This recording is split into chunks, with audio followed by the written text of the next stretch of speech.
Conságrate a Dios cada mañana. Haz de esto tu primer trabajo. Por la mañana, oh Señor, elevo a ti mi voz, a tu buen nombre doy loor, con gratitud mi Dios. Buenos días, Señor Jesús. Bienvenidos nuevamente a su programa Buenos días, Señor Jesús. Me siento descansado porque Dios me dio una buena noche de descanso y estoy muy agradecido con Él. Mi deseo es que ustedes también hayan descansado y estén con nuevas energías para enfrentar el día. Pero primero, qué bueno que nos sintonizan para escuchar el devocional en labios del pastor Daniel Loredo. Si todavía no ha tomado el curso La Fe de Jesús, le invito a que lo pida por teléfono para hacérselo llegar por correo. Es un curso por correspondencia y es completamente gratis. Bien, espero que el mensaje de hoy los llene de dicha y esperanza. Con ustedes el pastor Loredo.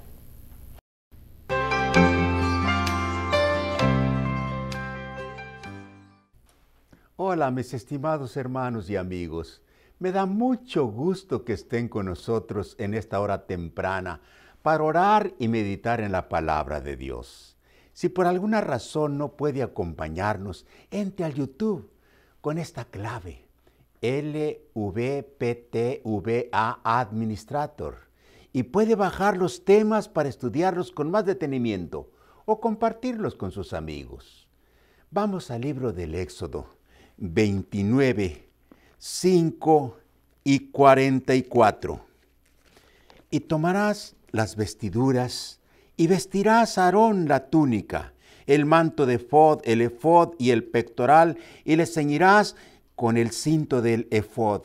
Y santificaré el tabernáculo de reunión y el altar. Santificaré a sí mismo a Aarón y a sus hijos para que sean mis sacerdotes.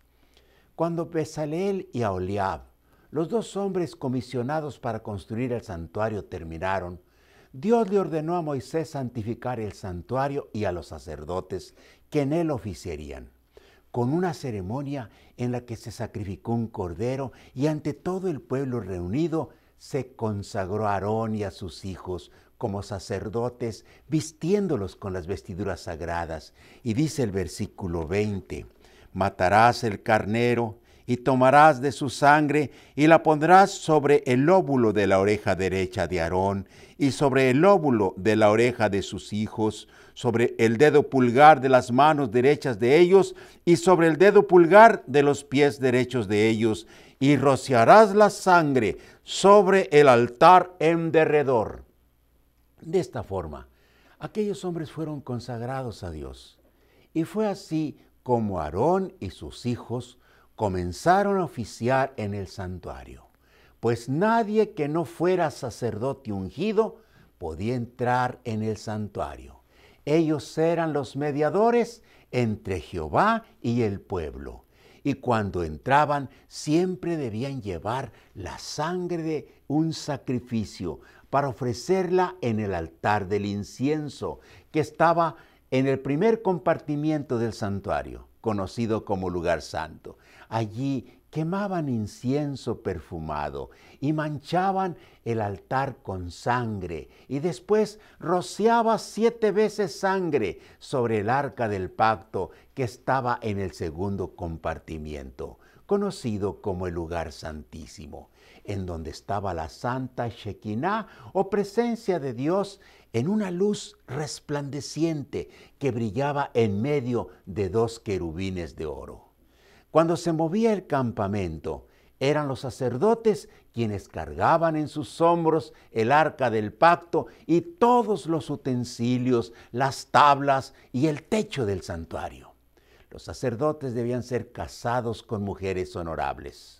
Comenzaban a servir a los 25 años de edad y terminaban su servicio a los 50. Por lo que un sacerdote era un hombre en la plenitud de la vida.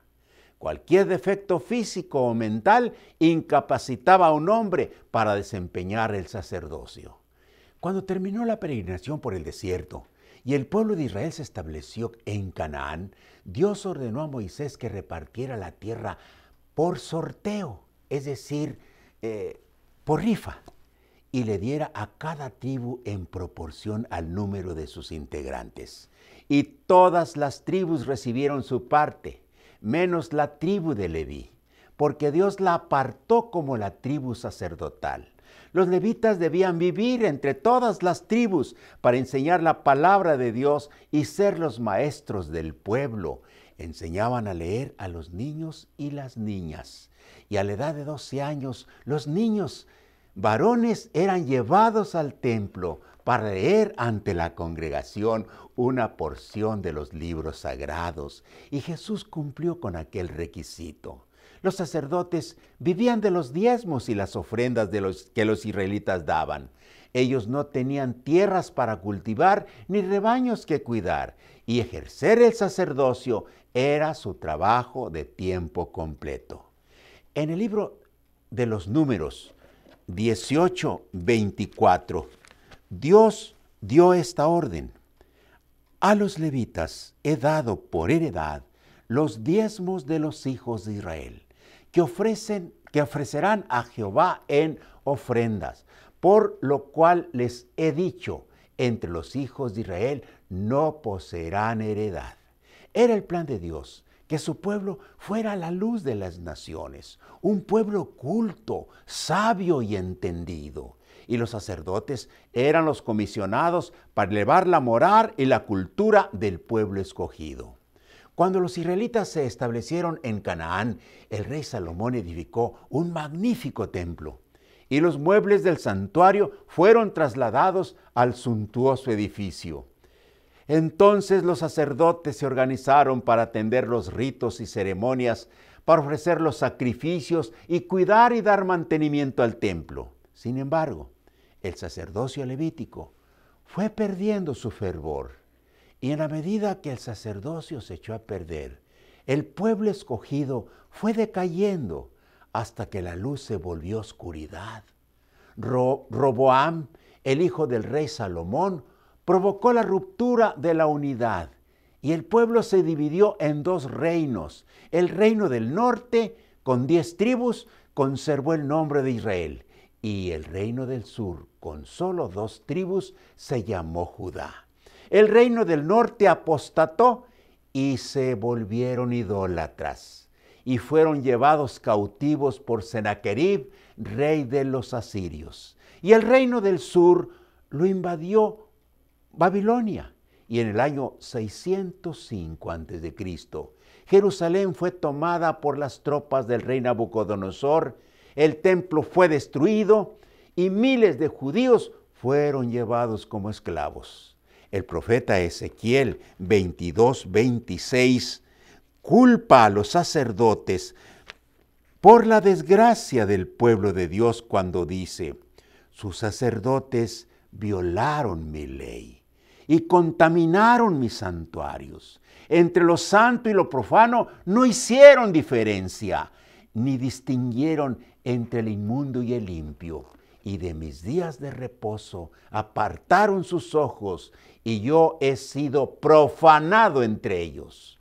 Cuando Jesús vino, el reino del norte ya había desaparecido totalmente, y el reino de Judá estaba sometido por el imperio romano, quien tenía en Jerusalén un rey títere y un gobernador romano.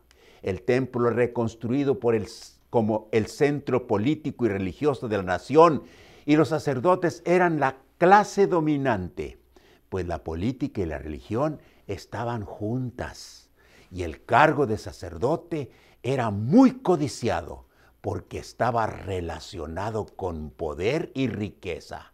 A pesar de todo, Jesús recién nacido fue presentado en el templo para ser circuncidado y registrado en el libro de la genealogía. Pero el sacerdote que oficiaba la ceremonia no se dio cuenta que el carpintero José y María habían llevado al templo al Mesías anunciado por los profetas. Y fueron los sacerdotes quienes condenaron a muerte a Jesús por blasfemo y lo llevaron ante el gobernador romano para que lo crucificara. Pilato reconoció la inocencia de Jesús y trató de librarlo, pero no pudo. Los sacerdotes tenían bien controlado al pueblo, al grado que cuando Pilato se lavó las manos diciendo, inocente soy de la sangre de este justo, el pueblo contestó lo que San Mateo 27:25 dice, su sangre sea sobre nosotros y sobre nuestros hijos. Mi amigo, mi hermano, al morir Cristo, el velo del templo se rasgó de arriba abajo y así terminó el antiguo pacto con su sacerdocio. Ahora ya no hay un lugar santísimo en donde esté Dios, ni un sacerdocio humano que interceda por ti. Jesús mismo es el sumo sacerdote en el santuario celestial y en su nombre puedes elevar tus oraciones en cualquier lugar y en cualquier momento. Oremos. Señor, muchísimas gracias, porque tenemos nuestro sumo sacerdote a tu diestra, y Él intercede por nosotros, ofreciendo sus méritos en lugar de nuestra indignidad. Pedimos el perdón por nuestros pecados en su nombre. Muchas gracias, Señor, porque nos lo has dado. Amén.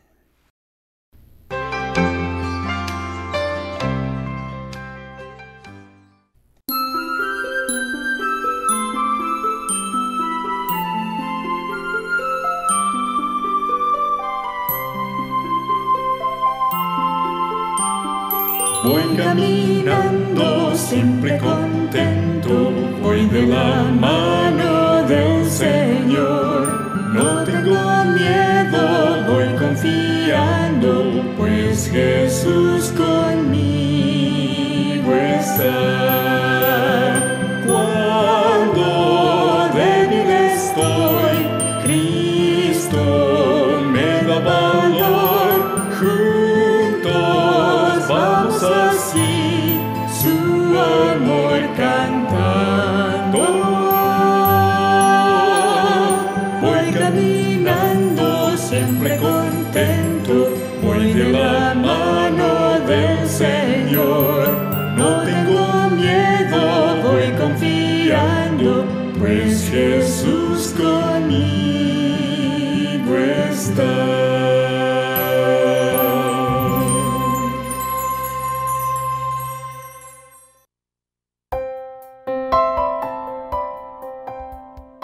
Muy buenos días, amigos televidentes. Nuevamente le damos una cordial bienvenida a este su programa Buenos días, Señor Jesús, a través del cual entramos a sus hogares con programas de interés para lo que es toda la familia.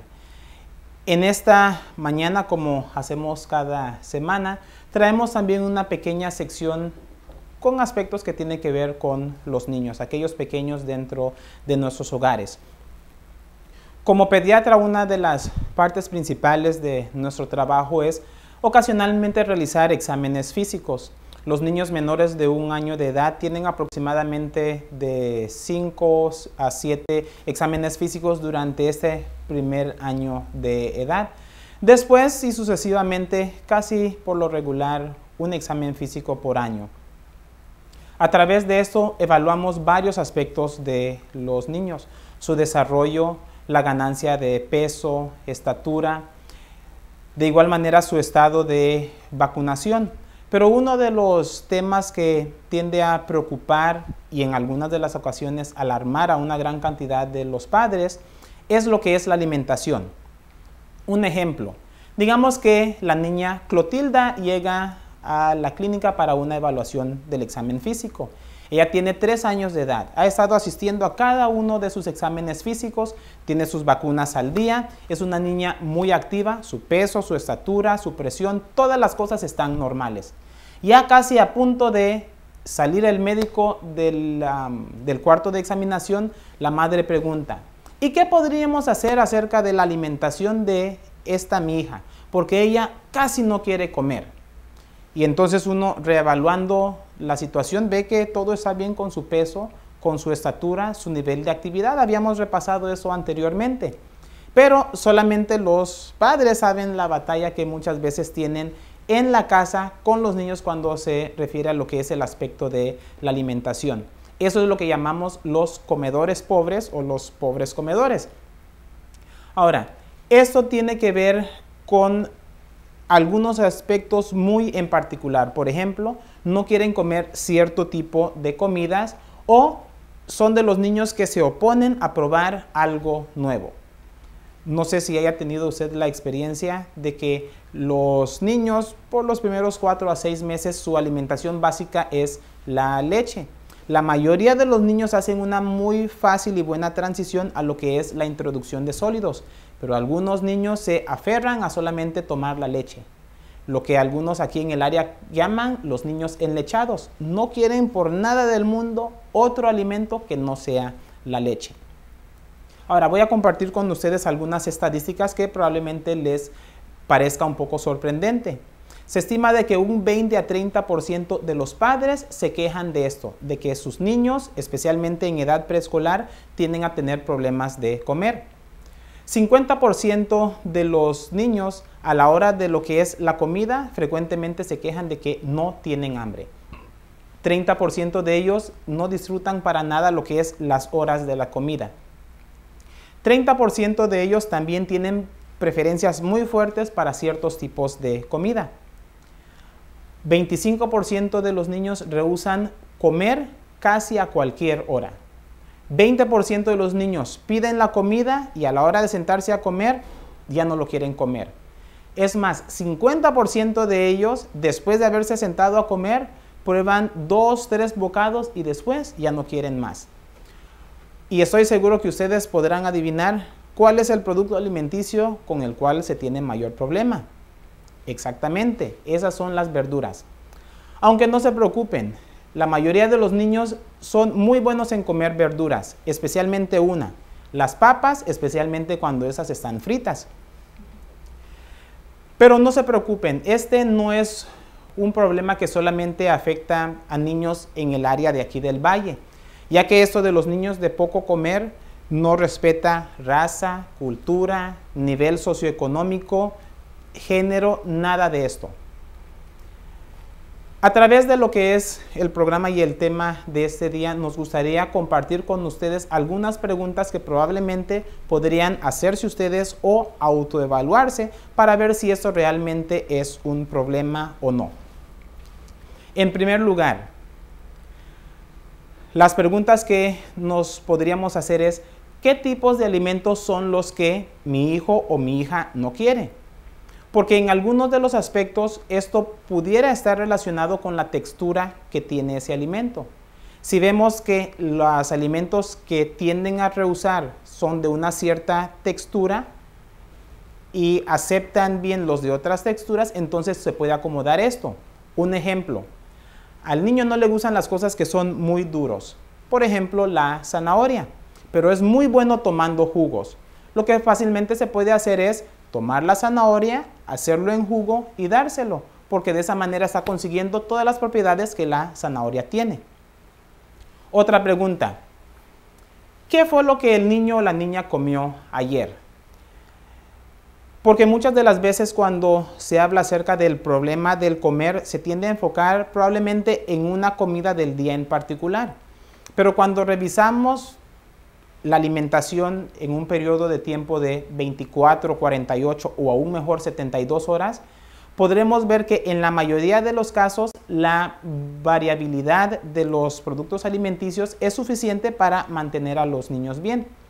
Porque probablemente no consuman mucho en el desayuno, pero consumen más a la hora del almuerzo al mediodía y después en la cena puede variar también. Pero mientras tengamos un buen conjunto de los alimentos distribuido entre las 3 comidas, no debe de haber mucho en qué preocuparse.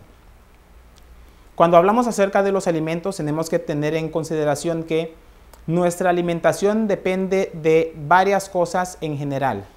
Carbohidratos, que podemos encontrar en los distintos tipos de pastas, azúcares, lo que son las proteínas que podemos obtener de las carnes, leguminosas y aún de algunas verduras, lo que es la fibra que se obtiene especialmente de las frutas y verduras, lo que son los minerales que se obtiene de allí también y de igual manera las vitaminas que está bien distribuida entre cada una de ellas.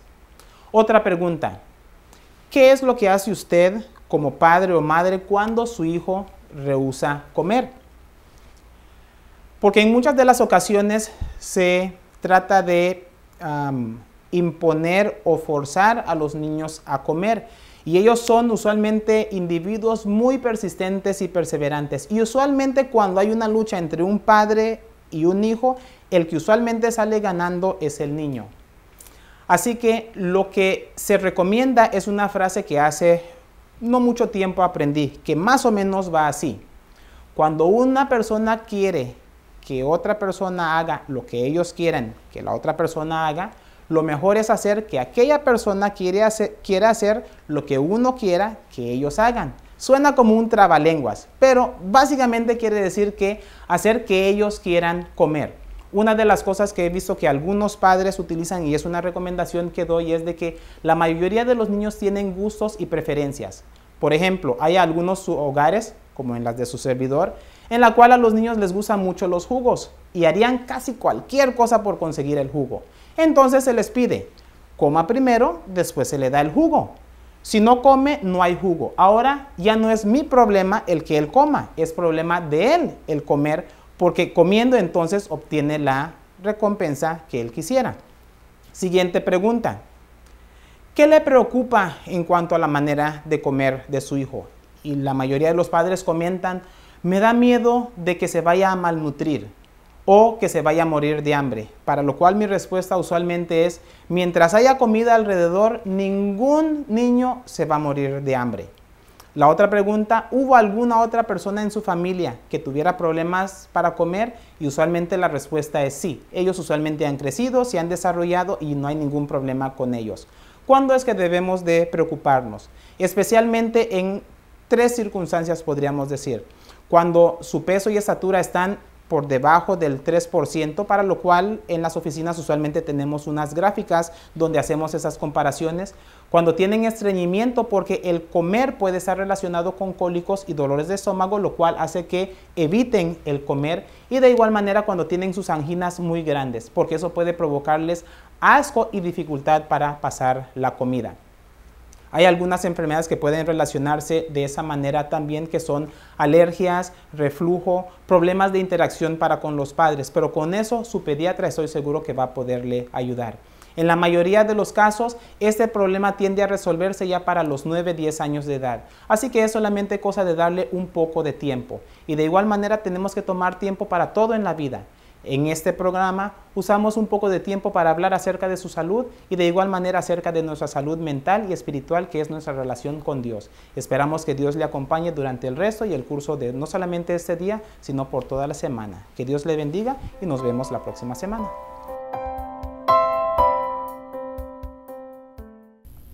Una vez más quiero desearles un bendecido día.